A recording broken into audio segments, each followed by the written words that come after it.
হয়ে যদি আপনার প্রতিটা বক্তব্যই যদি আপনাকে এক্সপ্লেন করে বুঝাইতে হয়, তাহলে এই পদের যোগ্য আমি মনে করি যে আপনি না মাননীয় পররাষ্ট্রমন্ত্রী।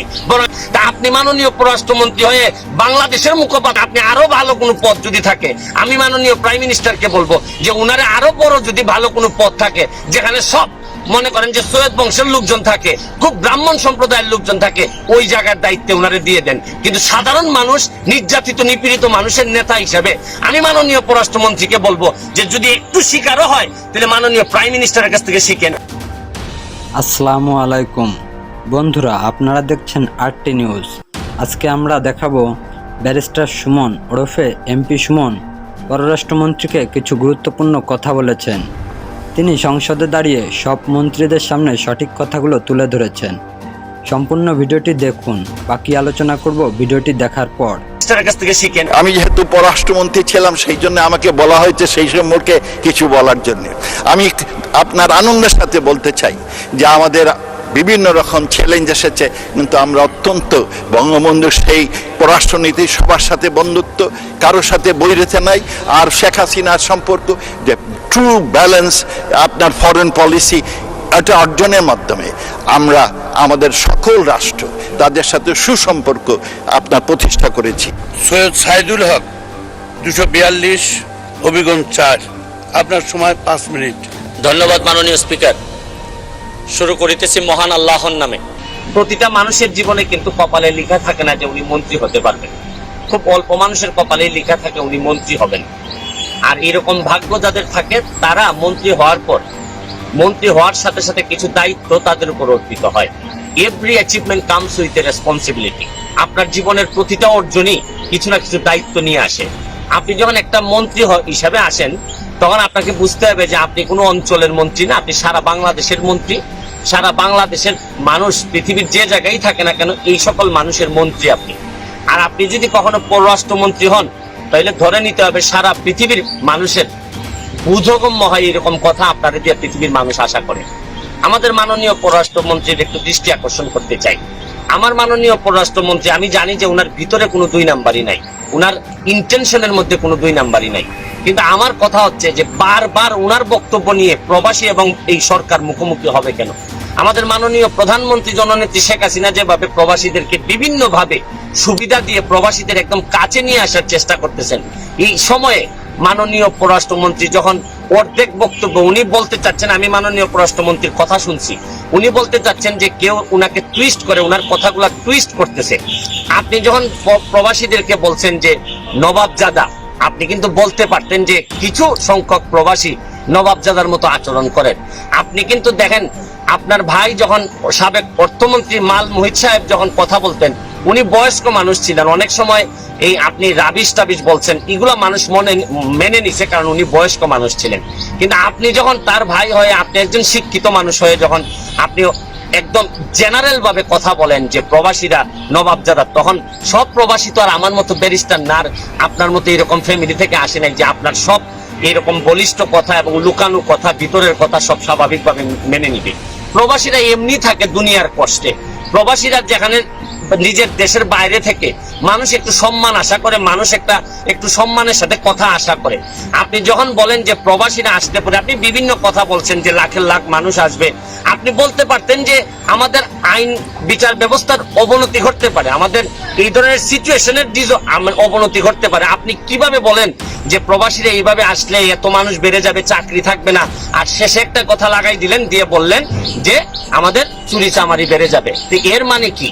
আমার মতো ব্যারিস্টার না হইলে বা আপনার মতো এরকম ব্যাকগ্রাউন্ডের একজন জ্ঞানী লোক না হইলে, সাধারণ মানুষ যদি সাধারণভাবে বুঝে, তাহলে মানুষ বুঝে ফেলতে পারে যে প্রবাসীরা চোর, প্রবাসীরা আসলেই এই দেশে চুরি হবে।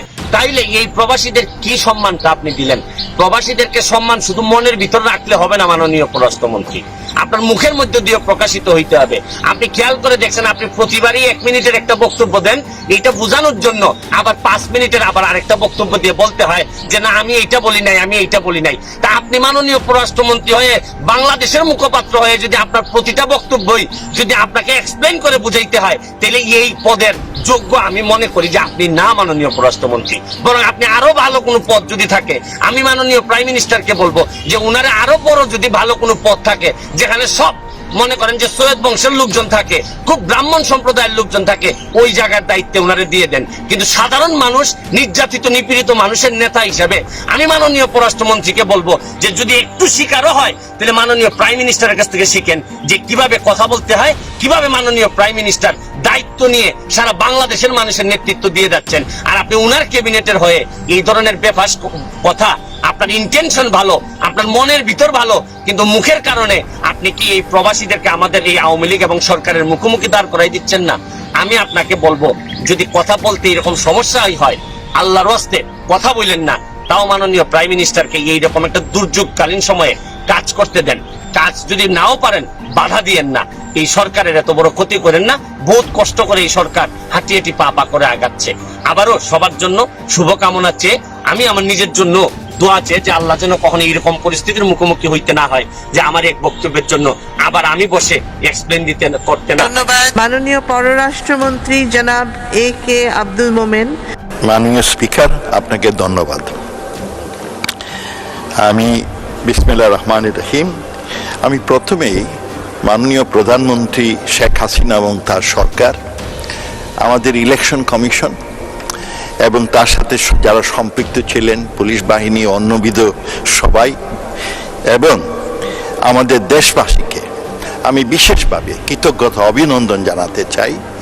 কারণ তারা বিভিন্ন রকম প্রতিকূল পরিবেশে, বিভিন্ন রকম প্রপাগান্ডার মধ্যে, দেশে বিদেশে ষড়যন্ত্রের মধ্যেও তারা একটা সুন্দর আদর্শ নির্বাচন আমাদের দিয়েছেন, অসম্ভব সুন্দর নির্বাচন আমাদের দিয়েছেন। সেই জন্য তাদের প্রতি কৃতজ্ঞতা। আর সেই সাথে আমি আমার এলাকাবাসীকে ধন্যবাদ দিই যে বিভিন্ন রকম প্রতিকূল পরিবেশে তারা আমাকে বিপুল বুটে দ্বিতীয়বারের মধ্যে জয়যুক্ত করেছেন। তাই তাদের প্রতি কৃতজ্ঞতা, ধন্যবাদ এবং দোয়া। মাননীয় স্পিকার, আমি যেহেতু পররাষ্ট্রমন্ত্রী ছিলাম সেই জন্য আমাকে বলা হয়েছে সেই সম্পর্কে কিছু বলার জন্য। আমি আপনার আনন্দের সাথে বলতে চাই যে আমাদের বিভিন্ন রকম চ্যালেঞ্জ এসেছে, কিন্তু আমরা অত্যন্ত বঙ্গবন্ধুর সেই পররাষ্ট্রনীতি, সবার সাথে বন্ধুত্ব, কারোর সাথে বৈরিতা নাই। আর শেখ হাসিনার সম্পর্ক যে ট্রু ব্যালেন্স আপনার ফরেন পলিসি, এটা অর্জনের মাধ্যমে আমরা আমাদের সকল রাষ্ট্র তাদের সাথে সুসম্পর্ক আপনার প্রতিষ্ঠা করেছি। আমি গত পরশু মেট্রো রেল ছড়ি, আমি আপনার কিসের থেকে, মিরপুর থেকে এই মতিঝিল যাই। সেইখানে আমার বহু লোক ছিলেন মেট্রো রেলে। প্রতিদিন 2,40,000 থেকে 3 লক্ষ লোক এই মেট্রো রেল আপনার সেবা গ্রহণ করে। সব লোক খুব খুশি, এত ভিড়ের মধ্যে সবাই খুশি। জিজ্ঞেস করলাম আপনি এত সুখী কেন, খুশি কেন? আমার পাশে যিনি বসেছিলেন উনি বললেন যে তার মিরপুর থেকে আপনার মতিঝিল যেতে আগে 2 থেকে 2.5 ঘন্টা লাগতো, তাছাড়া হয়রানি, আপনার পলিউশন, আর এখন মাত্র আধা ঘন্টা লাগে। মাসে তিনি 100 ঘন্টা তার যাতায়াত বাবদ সেভ হয়। দেশের যে কীরকম একটা বিপুল পরিবর্তন, শুধু এইটা না, তার সাথে আমাদের মাইল ফলক পদ্মা সেতু, তাতে আমার জাতীয় আয় 1.3% বাড়ছে। সেই সাথে আমার প্রাক্তন আপনার বড় ভাই প্রায়ত অর্থমন্ত্রী আবুল মাল আব্দুল মুহিতের কথা স্মরণ করি। তিনি শেখ হাসিনার সরকারের হাতটাকে সবল করে শক্তিশালী করার জন্য আমাদের এই উন্নয়নের আপনার ভিত্তিমূল সৃষ্টি করেছেন। আর বিশেষ করে মাননীয় প্রধানমন্ত্রীর এই স্বপ্ন যাতে আমরা অর্জন করতে পারি সেই আশা রেখে আমি একে শেষ করছি। জয় বাংলা, জয় বঙ্গবন্ধু। প্রিয় ভিউয়ার্স, সম্পূর্ণ ভিডিওটি দেখলেন।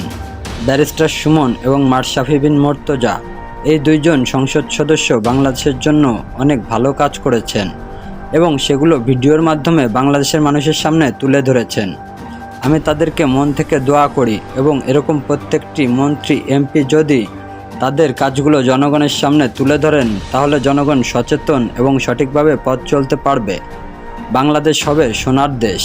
আপনাদের কি মতামত জানিয়ে দিন কমেন্ট করে। ভিডিওটি ভালো লাগলে লাইক ও শেয়ার করে দিবেন। আর চ্যানেলে নতুন হয়ে থাকলে অবশ্যই চ্যানেলটি সাবস্ক্রাইব করুন। ধন্যবাদ।